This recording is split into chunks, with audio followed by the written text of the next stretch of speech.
દોસ્તો, તમારા માટે એક ખુશ ખબર છે કે 2047 સુધી કદાચ આપણે એવા વિકસિત ભારતમાં આવી જઈશું કે જ્યાં ધારાસભ્ય પદ, સાંસદ પદ અને ભવિષ્યમાં કોઈ પણ જાતના સરકારી નેતાઓના જે પદ છે એ તમને વેચાતા મળી જશે. અને આ શુભ કાર્યની શરૂઆત ગુજરાતમાંથી થઈ ગઈ છે. બીજેપીના બોટાદ જિલ્લાના વલભીપુર ગઢડાના એક એમએલએ છે શંભુનાથ ટુંડિયા. આ એમએલએ પોતાનું જે ધારાસભ્ય પદ છે એ એક રીતે જાણે કોઈને ગિફ્ટ કરી દીધું હોય તેવી ઘટના હાલમાં જ બની ગઈ.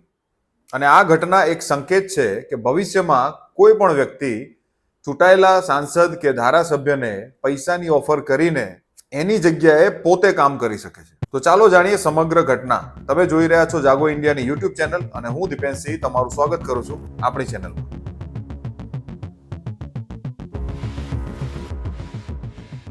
ગુજરાતના બોટાદ જિલ્લાના શંભુનાથ ટુંડિયા નામના એક ધારાસભ્ય જે વલભીપુર ગઢડા વિધાનસભાના ધારાસભ્ય છે, તેઓ અનામતની સીટ ઉપરથી જીતેલા છે. હવે આ ધારાસભ્યએ એક નવો ચીલો ચાતર્યો છે અને કલેક્ટર સાહેબને એક ચિઠ્ઠી લખી છે કે સાહેબ, મારી પાસે સમય નથી રહેતો પ્રજાની સેવા કરવાનો, માટે હું જિલ્લાની અને તાલુકાની જે સંકલન સમિતિની બેઠક છે તેમાં હાજર નથી રહી શકતો. તેથી મારી ગેરહાજરીમાં હું એક પ્રતિનિધિને નિમું છું કે જે મારા વતી હાજરી આપશે અને કાર્ય સંભાળશે.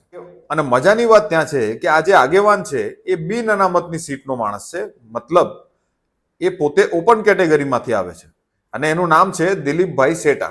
ये है हमारे काम का तरीका. અને આશ્ચર્યની વાત જુઓ, આ કલેક્ટર સાહેબની કોઈ મંજૂરી નથી માંગી. કલેક્ટર સાહેબને જાણ કરી છે કે હવેથી મારી વતી અથવા મારી ગેરહાજરીમાં આ દિલીપભાઈ સેટા મારી જે જવાબદારી છે તે સંભાળશે. અને કારણ આપ્યું છે કે મને સમય નથી મળતો, કારણ કે જે એમએલએ છે એ કોઈ ધાર્મિક સંસ્થાના લીડર છે, મતલબ કે બાબા છે, અને એ સંસ્થા એમના મત વિસ્તારથી ઘણી દૂર છે, જે ઝાંઝરકામાં આવેલી છે. હવે અહીં કેટલાક પ્રશ્નો ઊભા થાય છે કે જો સાહેબ પાસે સમય જ ન હતો પોતાના કામ છોડીને જનતાની સેવા કરવાનો, તો પછી તેઓ ચૂંટણી લડ્યા શા માટે? અને જો લડ્યા તો કોના કહેવા પર લડ્યા? શું આ બાબાને ચૂંટણી એટલા માટે લડાવવામાં આવી હતી કે જેથી તેમની લોકપ્રિયતાને વોટમાં કન્વર્ટ કરી શકાય? બીજો મહત્વનો પ્રશ્ન એ ઊભો થાય છે કે જો શંભુનાથ ટુંડિયા સાહેબ પોતે જનતા માટે સમય ના ફાળવી શકતા હોય તો પછી રાજીનામું આપી દે, થઈ જાય બીજી એક વિસાવદરવાળી. ભારતમાં સમાજ સેવા કરવા વાળાઓની કમી થોડી છે, અને ગુજરાતમાં તો ઓર નથી. પણ ક્યાંક એવું લાગી રહ્યું છે કે આ શંભુનાથ ટુંડિયા સાહેબ જે ધારાસભ્ય છે આ વિસ્તારના અને ધાર્મિક બાબા પણ છે, તેમને ધારાસભ્યને મળતા પગાર, ભથ્થા અને સુવિધાઓ જતી નથી કરવી, અને એટલે જ તેઓ પદ નથી છોડી રહ્યા પણ પોતાની જગ્યાએ એક પ્રતિનિધિ મૂકી રહ્યા છે. હું જનતા તરફથી એક પ્રશ્ન પૂછવા માંગીશ કે જો તમે તમારા વતી પ્રતિનિધિ મૂકી રહ્યા છો, એનો સાફ મતલબ છે કે તમે જનતાને સમય નથી આપી શકતા, તો શું એમએલએ ને મળતા પગાર, ભથ્થા અને સુવિધાઓ તમે જતી કરવા તૈયાર છો? શા માટે તમે એ સુવિધાઓનો અને પગારનો લાભ લેશો? જનતાના પૈસાથી તમે ગાડીઓ કેમ ચલાવશો? 16 રૂપિયા કિલોમીટરનો ફાયદો તમે શા માટે ઉઠાવશો? પણ અહીં સૌથી મોટો પ્રશ્ન બીજેપી પાર્ટી ઉપર એ ઊભો થાય છે કે શા માટે બીજેપીએ આવા વ્યક્તિને ટિકિટ આપી કે જે ઓલરેડી એક ધાર્મિક સંસ્થાન ચલાવી રહી છે, જેને સમય નથી. તો શું બીજેપી પાર્ટી જનતાનું ભલું કરનાર વ્યક્તિઓને, સ્થાનિકોને ટિકિટ ના આપીને એવા વ્યક્તિઓને ટિકિટ આપી રહી છે કે જે એમને ઇઝીલી ઇલેક્શન જીતાડી શકે, એમની લોકપ્રિયતા કે પ્રસિદ્ધિનો ફાયદો ઉપાડી શકે? શું આવી વ્યક્તિઓ ભારતની જનતાનું કે ગુજરાતની જનતાનું ભલું કરી શકશે, જે પોતાની આટલી ગંભીર જવાબદારીના પદ ઉપર એક બીજી વ્યક્તિને નિયુક્ત કરી રહી છે? અને બીજી સૌથી મોટી વાત, અને પોતે જે અનામત સીટ ઉપર જીત્યા છે તે અનામતની જગ્યાએ બિન અનામતના હક ધરાવતી વ્યક્તિને મૂકી રહી છે. તો પછી અનામત જેને મળી છે તે સમાજનું શું? તે સમાજના હકની વાત કોણ કરશે? કાલે ઉઠીને તો પોલિટિકલ પાર્ટીઓ એ સમાજના નામે ઇલેક્શનો ઊભા કરી લેશે, આવા ડમી ઉમેદવાર ઊભા કરીને, અને પછી આ પદ પર બીજા કોઈ વ્યક્તિને નિયુક્ત કરી દેશે આ રીતે.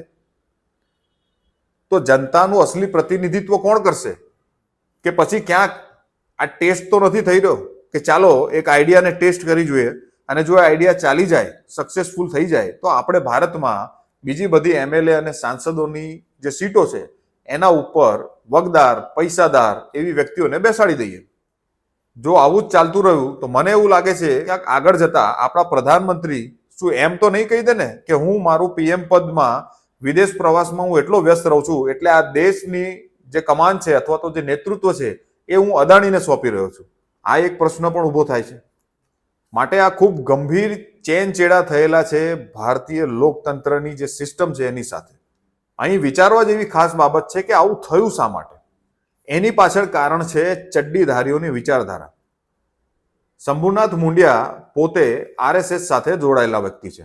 એમનું બેકગ્રાઉન્ડ આરએસએસ અને વીએચપી નું રહ્યું છે. 2014માં તેઓ દસાડાથી એમએલએ બને છે અને 2017માં વલભીપુરવાળી આ ગઢડાની જે વિધાનસભા છે તેના એમએલએ બને છે.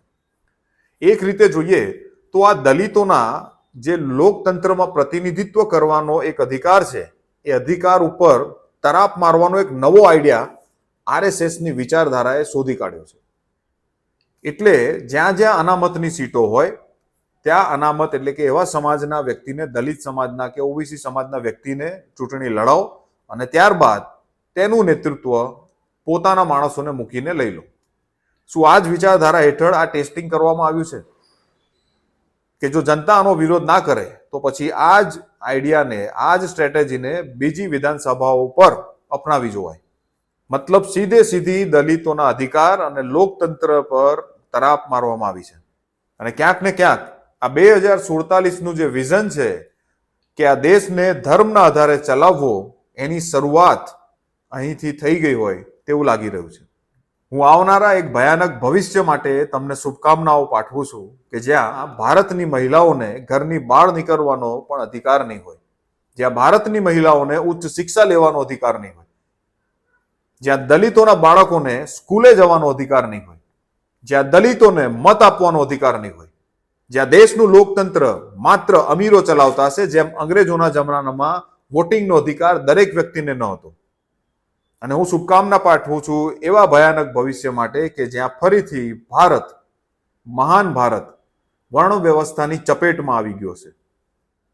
અમને કોમેન્ટ કરીને જણાવજો કે બીજેપીના નેતા શંભુનાથ ટુંડિયા દ્વારા અપનાવાયેલો આ આઈડિયા એ એમનો પોતાનો છે કે પછી કોઈકના ઈશારે અપનાવાયેલો આઈડિયા છે.